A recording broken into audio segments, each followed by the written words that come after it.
Je m'appelle Eva Bourgelamy, je suis consultante RH indépendante. Je suis basée à Balbigny, dans la région de la Loire, entre Saint-Étienne et Roanne. Et je suis spécialisée donc, dans l'accompagnement des managers, des dirigeants, des entrepreneurs. Et ayant beaucoup de retours de leur part sur ce qu'on appelle le management bienveillant et le fait qu'en fait, finalement, tout ce qu'ils mettent en place, ils ne voient pas forcément beaucoup de résultats. Sur les réseaux, on entend et on voit beaucoup de choses au sujet des nouvelles générations et de tout ce qu'il faut mettre en place en fait pour s'adapter à eux, à leurs attentes, les fidéliser, etc. Mais on n'entend rien du tout sur les managers aujourd'hui, finalement, quelles sont à eux leurs attentes, qu'est-ce qu'ils voient de ces nouvelles générations, etc. Et c'est quand même les dirigeants d'entreprise qui créent de l'emploi, donc pour moi c'était important de venir sur leurs problématiques. On va partir avec mon invité de ce soir, donc maître Aurore Bonavia. Bonsoir Aurore. Aurore, tu es avocate en droit à la propriété intellectuelle, droit du numérique et droit des contrats. Tu es une excellente avocate. Tu es aussi mon amie, mais ce soir, ce qui nous réunit, c'est ta profession. Est-ce que dans un premier temps, tu peux nous dire en fait qu'est-ce que c'est que la propriété intellectuelle, etc. Oui. Alors, merci. Donc, effectivement, je suis avocate depuis bientôt 10 ans. J'interviens donc en propriété intellectuelle et droit du numérique. Ça regroupe toute la protection liée aux marques, aux dessins modèles, brevets, droits d'auteur pour la partie propriété intellectuelle. Et droit du numérique, ça englobe toute la partie mention des sites internet, RGPD, intelligence artificielle. Voilà, projets digitaux informatiques. Premièrement, ce que je voulais dire, en tout cas sur toi, c'est que, parce que je te connais donc depuis longtemps, et c'est que tu n'étais pas, à mes yeux, prédestinée à être avocate, puisque tu as grandi dans une famille où on n'a pas des bacs plus, on n'est pas dans des longues études, qui n'avait pas non plus forcément les moyens de pouvoir payer justement, financer des longues études. Et pourtant, c'est le métier que tu as choisi. Est-ce que tu peux nous expliquer un petit peu ton environnement familial et d'où est venue cette vocation pour le métier? Oui, alors très rapidement, donc effectivement je suis issue d'une famille ouvrière classique, classe moyenne, et un événement personnel et familial a fait que j'ai eu envie très petite d'embrasser cette belle profession qui est donc la profession d'avocat. Donc après ton bac, tu es effectivement rentrée dans la faculté d'Aix-en-Provence, qui est une faculté reconnue en tout cas pour son exigence. Et dans cette fac, tu avais l'opportunité plutôt de réaliser des stages tous les ans, des stages courts, c'était 1 mois, donc c'était des stages non rémunérés. Et comme tu le dis, toi-même, pour pouvoir subvenir à tes études, en fait, tu as choisi en parallèle de signer des contrats étudiants. Je sais aussi, pour te connaître, que tu étais quelqu'un qui aidait ta maman à la maison, qui aidait la petite sœur à faire des devoirs. Vous étiez 4 filles à la maison. Donc, tu as mené tout ça de front. Et en fait, tout ça fait que finalement, ces stages qui n'étaient pas obligatoires, qui n'étaient pas rémunérés, tu aurais pu te dire, je ne les fais pas, je n'ai pas le temps, je ne peux pas, il faut qu'en plus je bosse pour gagner de l'argent pour subvenir à mes études. Et pourtant, toi, tu as tenu à les faire tous les ans. Pour moi, je le voyais comme un plus sur mon CV, comme un plus tout simplement pour mettre un pied dans le monde dans ce là professionnel. Moi, je le voyais vraiment comme un réel apprentissage en fait auprès de ces avocats chez qui j'ai été ou en entreprise. Mais il était possible en fait de fractionner ces durées de stage. En tout cas, c'était assez flexible. Donc ça veut dire que quand même la bienveillance ne date pas d'aujourd'hui. C'est pas seulement pour les nouvelles générations, le nouveau concept des nouvelles générations. Il y a 15 ans de ça existait déjà. On pouvait déjà s'adapter. Parce qu'en fait, on voyait chez toi quelqu'un qui était vraiment intéressé. Et ta posture, c'était de dire, en fait, ce que je vais gagner, ok, c'est pas le côté financier tout de suite, mais en tout cas, ça a une autre valeur, c'est l'expérience que je vais acquérir, qui est très importante pour moi. Effectivement, ça a bien rapporté, parce que, comme je le dis, tu es devenue une excellente avocate. Alors pourquoi j'en parle, j'emploie le terme d'excellence, pour plusieurs raisons. Déjà parce que tu es passée par 2 fois sur le journal de TF1, tu as été sollicitée pour parler de la réglementation française en matière de contrefaçon. Tu as été sollicitée aussi par le New York Times Magazine, idem, pour savoir un petit peu la réglementation française en termes de contrefaçon. Et tu as parlé aussi d'une anecdote qui m'a franchement fait sourire, parce que alors que tu es en pleine plaidoirie contre une partie adverse, un client adverse, il se trouve qu'après ta plaidoirie contre lui, ce monsieur t'a appelé pour te demander d'être son avocate. Donc pour moi, tout ça me permet de dire que tu es très compétente. Et tu as décidé de lancer ton cabinet, en tout cas c'était ce que tu voulais, donc tu l'as fait.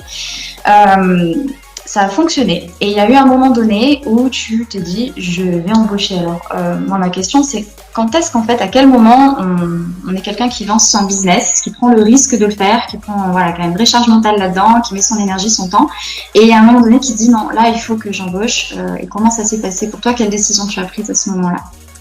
Alors tout simplement, ça s'est présenté à moi parce qu'effectivement le cabinet, je m'étais lancée, le cabinet a très très vite fonctionné, donc je me retrouvais vraiment un petit peu, en surcharge de travail. Donc je me suis dit, bah tiens, je me pose la question et tiens, je vais commencer à recruter. Et puis j'ai choisi la voie entre guillemets classique que moi-même j'avais suivie. J'ai commencé par embaucher des stagiaires. Donc effectivement, une croissance et tu avais besoin en fait de déléguer certaines tâches pour aller plus loin finalement dans ce que tu faisais, dans le développement de ton cabinet. Ta logique, ça a été de prendre des stagiaires parce qu'en fait, j'aime bien ce principe. En fait, on peut faire, on donne ce qu'on a reçu en fait. Donc toi-même, tu étais passé par ça où des personnes ont été ok pour te transmettre leur expérience. Donc pour toi, c'était logique il était de ton devoir de former également. Tu as accueilli donc plusieurs stagiaires. Alors là aussi, tu as connu des désillusions, mais on passe un petit peu vite parce que sinon ça va être très long. Et puis finalement, tu t'es dit, je vais aller plus loin et tu es parti sur un recrutement en alternance. Tout à fait, mais en réalité, dès 2021, après voilà une mauvaise expérience avec un stagiaire qui a dû abandonner son stage en plein milieu, je me suis posée, je me suis dit, bon écoute, tu as toujours de la croissance, les stagiaires, bah, c'est bien parce qu'effectivement, j'avais l'impression de transmettre ce que moi j'avais reçu, donc je trouvais ça hyper intéressant, hyper enrichissant, enfin voilà. Et là, je me suis repositionnée en me disant, bon, voilà, refais un point un petit peu sur les tâches que tu veux vraiment déléguer et en fait, la question d'une assistante juridique collait plus à ce moment-là à mes besoins. Et donc, je suis partie en réalité sur ce recrutement-là d'une assistante. Et j'ai voulu, encore une fois, toujours dans l'esprit de transmettre, passer par de l'alternance. C'est là où tu es intervenue pour le recrutement de cette... Et où j'ai fait une belle prise. Voilà. Pas peu fière. Ouais, super. Donc, c'est la personne de Maïmouna. On reviendra à la fin. C'est la fameuse collaboratrice idéale. Donc, ça sera intéressant de parler d'elle, en tout cas, de qu'est-ce qui fait que c'est une collaboratrice idéale. Et donc, effectivement, tu l'as recrutée. Alors, ce que j'ai noté chez toi, c'est que tu t'es dit, en tant que manager, je ne veux pas faire les mêmes erreurs que j'ai pu subir, entre guillemets, parce que, encore une fois, on est allé très vite sur ton parcours, il y a eu des bonnes choses, il y en a eu des moins bonnes, et notamment ta toute dernière expérience a été terrible. Est-ce que tu peux nous dire brièvement ce qui s'est passé? En fait, voilà, l'impression de ne pas être à la hauteur, de jamais faire bien, jamais assez, devoir respecter des horaires, alors que même si le travail était terminé, etc., etc. Donc voilà un petit peu ce que j'ai pu subir comme d'autres, mais le fait c'est que moi j'ai toujours cet esprit de bonne conscience professionnelle et même si ça se passe pas bien, etc., même si voilà il faut respecter son préavis, bien évidemment moi j'essaie de toujours être professionnelle pour le bien-être des dossiers des clients, parce qu'il y a des clients derrière. Donc voilà, et finalement malgré les mauvaises expériences, j'ai toujours gardé de bonnes relations finalement avec mes anciens employeurs. C'est ce que je relève d'assez extraordinaire dans cette expérience-là. C'est pour ça que je voulais qu'on y vienne dessus en effet. C'est que malgré que tu as vécu des choses vraiment très difficiles, tu as vraiment fait un burn-out. Enfin à ce moment-là, je sais pas si on parlait de burn-out, mais peu importe, aujourd'hui c'est ce qu'on peut dire. Ça a vraiment joué sur ta santé mentale, ta santé physique et pourtant, tu es allé jusqu'au bout de ton préavis, tu es resté très professionnel, tu es parti en bon terme finalement quand même. Et aujourd'hui, tu en récoltes encore les fruits pour ton cabinet. C'est ça que j'ai trouvé beau. Est-ce que tu peux nous dire comment ça se passe? Sur un dossier en particulier, j'ai contacté cet ancien cabinet pour avoir leur avis sur un de mes dossiers parce que c'est un domaine très spécifique qu'ils font très très souvent. Et du coup, avec grand plaisir, il a accepté de regarder mon dossier, de me donner son avis. Donc voilà, comme quoi c'est important de finir en bon terme malgré les événements qui peuvent se passer, dans la mesure du possible en tout cas, mais voilà. Le monde est petit, le monde du travail est encore plus petit et finalement on a toujours besoin les uns des autres et voilà, t'as eu la bonne posture, la posture professionnelle qui permet qu'aujourd'hui ça rapporte à ton cabinet quand même, donc je voulais aussi mettre en avant cette bonne disposition de ta part. c'est important. Et justement, donc, par rapport à toi, ta posture en tant que manager, en tout cas, tu t'es dit, voilà, moi, je veux pas répéter les mêmes erreurs. Donc, tu as mis plein de choses en place pour pouvoir bien accueillir tes collaborateurs, qui se sentent bien, qui s'intègrent, qui soient motivés. Est-ce que tu peux nous dire concrètement un peu tout ce que tu as fait? Oui, alors c'est vrai que voilà, moi j'ai vraiment pour partie de tout faire pour ne pas reproduire ce que j'ai vécu. Peut-être un peu trop à l'extrême, on y reviendra. Mais alors ce que j'ai pu mettre en place, c'est tout de suite voilà un peu une sorte de bonne ambiance, de vraiment que la personne ne se sente pas acculée par des objectifs immédiats, voilà importants. Donc ça peut être aussi des événements conviviaux avec des petits déj, des déjeuners professionnels, voire même des team building pour renforcer la cohésion. Tout de suite, j'intègre mes équipes à venir avec moi dans des événements, à faire noter également. Je les laisse pas en fait derrière le bureau à travailler. Voilà, je les fais vraiment impliquer. Ils sont mis en avant aussi auprès de mes clients, auprès de mes partenaires. Donc ça c'est important. Ensuite j'ai mis en place les tickets restaurants, j'ai ouvert l'aspect comme un petit peu ce qu'on appelle comme un comité d'entreprise, voilà, avec des avantages. Bien évidemment, je suis ouverte au télétravail. Bien évidemment, je suis très flexible sur les demandes de congés. Voilà, vraiment de mettre voilà tout en œuvre. Voilà, je regarde pas la montre. Voilà sur les horaires, etc. Voilà un petit peu ce que j'ai pu mettre en place. Moi, je pars vraiment. Un petit peu. Oui, un panel. Et donc, concrètement, alors quel en a été le résultat? Est-ce que tu as été satisfaite, effectivement, de la motivation de tes collaborateurs? Pas tout le temps. Voilà, pas tout le temps. Non, justement, j'ai eu voilà quelques désillusions parce que je me suis dit, mais purée, quand moi, ce que j'ai vécu, où c'était vraiment très compliqué, très, très lourd. J'avais des horaires alors que je n'étais pas salariée, etc. J'avais des remarques sur mes origines sociales, des remarques sexistes, machin, etc. Là, les salariés, en tout cas dans mon équipe, peuvent signer leur propre mail. Ils sont connus, ils apparaissent sur mes réseaux sociaux, sur mon site, ils sont mis en avant. C'est tout détendu et malgré tout, l'investissement et le travail n'est pas là. C'est ce que tu m'as dit, c'est vrai, la dernière fois, c'est ce que j'ai mis un peu en avant. Tu m'as dit, et au final, ça travaille pas. Et en fait, ça a été une phrase pour moi qui a fait vraiment écho. Parce qu'en fait, pourquoi on en parle, pourquoi je lance ces lives, c'est parce que t'es pas la seule à me dire combien j'attends ce retour que voilà, sur les réseaux sociaux, si on lit les nouvelles générations, on va dire que voilà, c'est des personnes qui sont pas pour le présentéisme, ils sont pour l'efficacité, etc., etc. La réalité du terrain, c'est ce que tu me dis, c'est que en fait, il faut les prendre par la main, voilà, ils marquent une prise d'initiative, on sent pas d'implication, etc.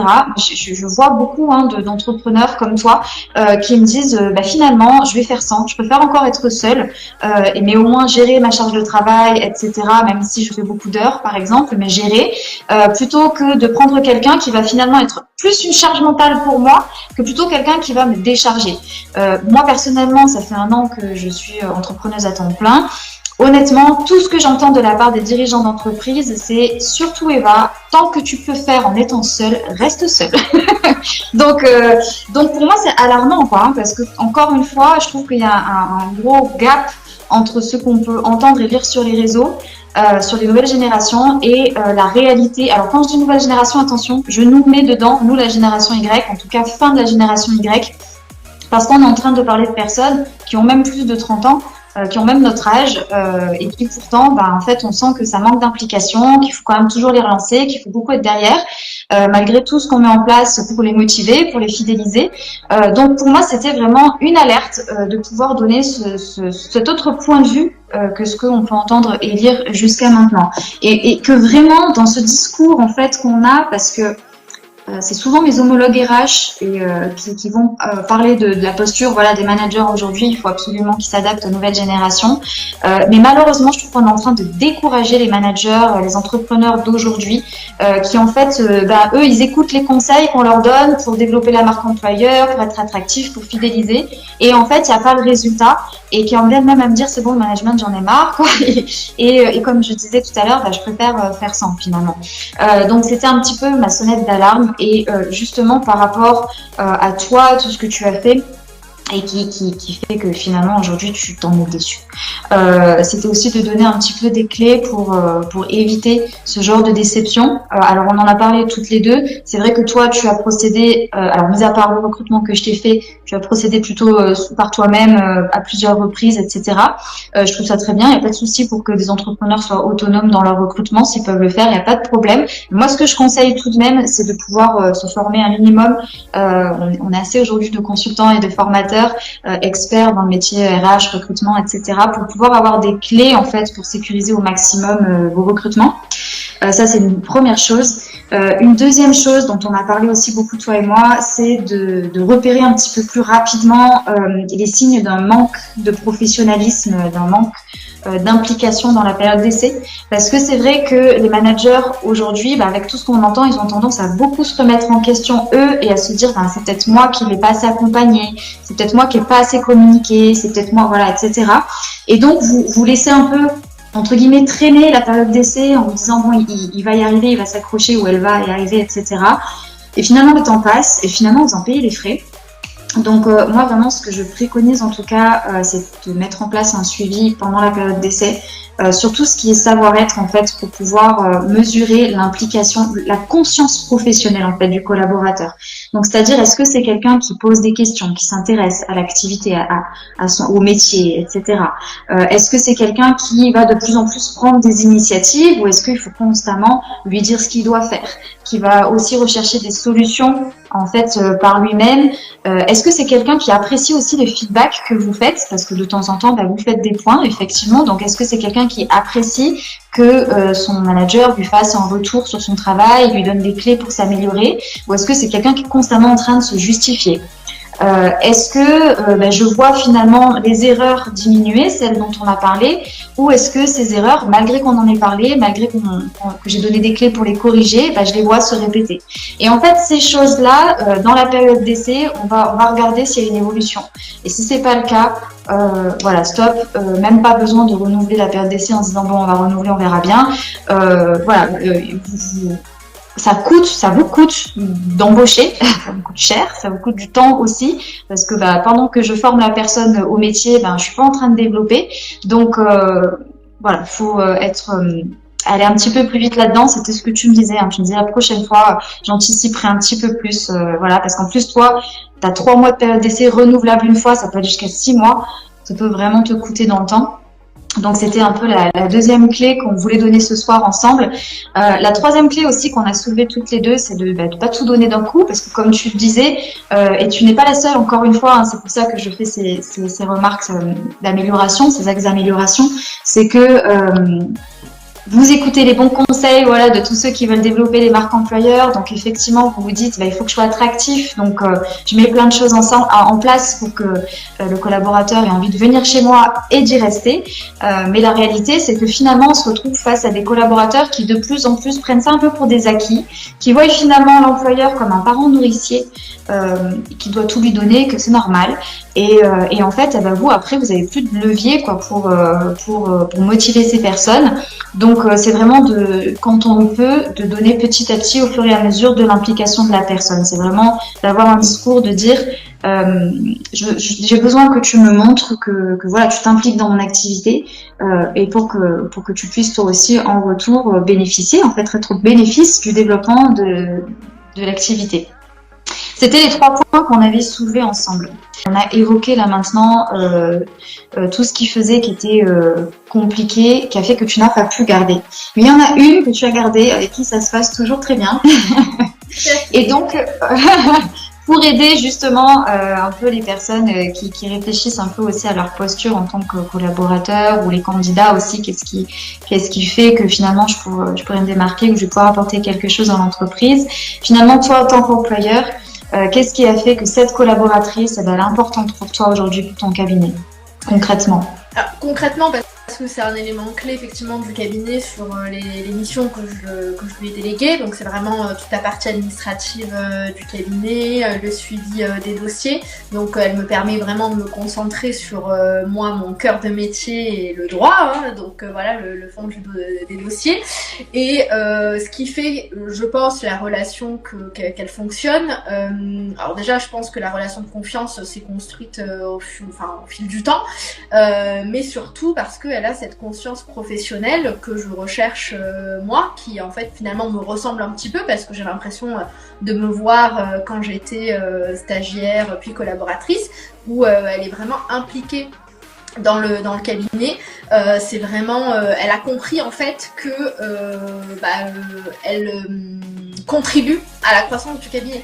Et elle a très bien compris que si elle ne travaille pas, le chiffre d'affaires ne développe pas, n'augmente pas, parce que mine de rien, c'est une assistante, elle participe quand même au développement du chiffre d'affaires. Et donc du coup, si ça ne développe pas, je peux rencontrer des difficultés. Donc qui dit difficulté dit des difficultés pour la payer. Et donc le risque qu'elle perde un emploi.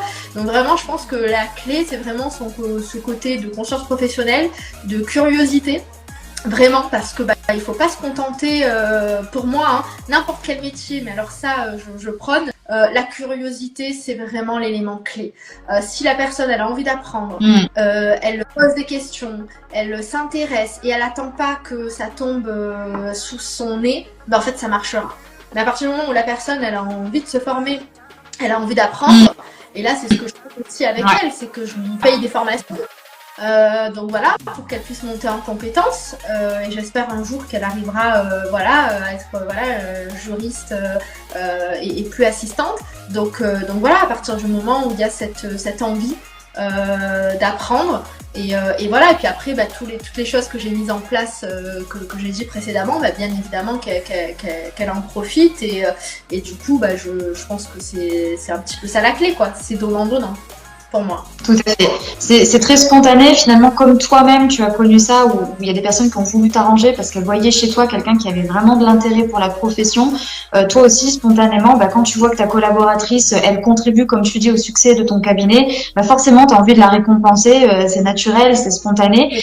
C'est vrai que moi, dans le recrutement de Maïmouna, c'était ce que j'avais vu chez elle. Pourquoi j'ai défendu sa candidature, en fait, c'était parce que c'était la seule qui avait pris des notes pendant notre échange, et c'était la seule qui avait posé des questions pertinentes sur ton activité. Donc j'avais vraiment vu quelqu'un qui avait un réel intérêt de se projeter en fait dans l'activité. Tu as testé ça aussi chez elle. C'est vrai que depuis quasiment les débuts, tu me dis punaise, je veux la pousser. Elle a les capacités d'aller plus loin. J'aimerais bien qu'elle aille plus loin.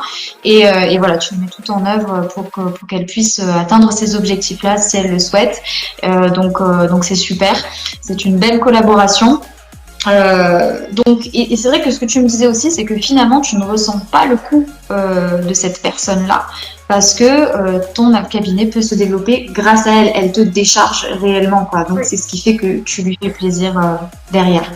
Donc hyper important, cette mentalité du collaborateur en fait, qui est là pour venir apporter, pour venir décharger l'employeur ou le manager en tout cas de quelque chose. Donc c'est pas quelqu'un qui doit être attentiste et qui doit tout avoir, etc.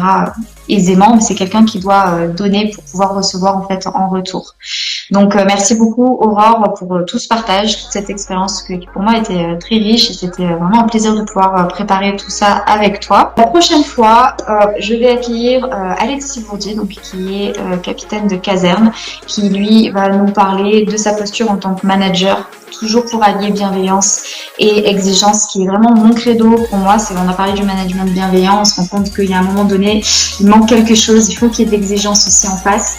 Donc c'est ce qui va venir nous faire part la prochaine fois, et aussi du beau métier en fait de sapeur-pompier, tout ce qu'il peut apporter en fait à une personne en termes de valeur, de savoir-être, et qui va lui servir tout au long de sa vie. Donc ça c'est hyper intéressant.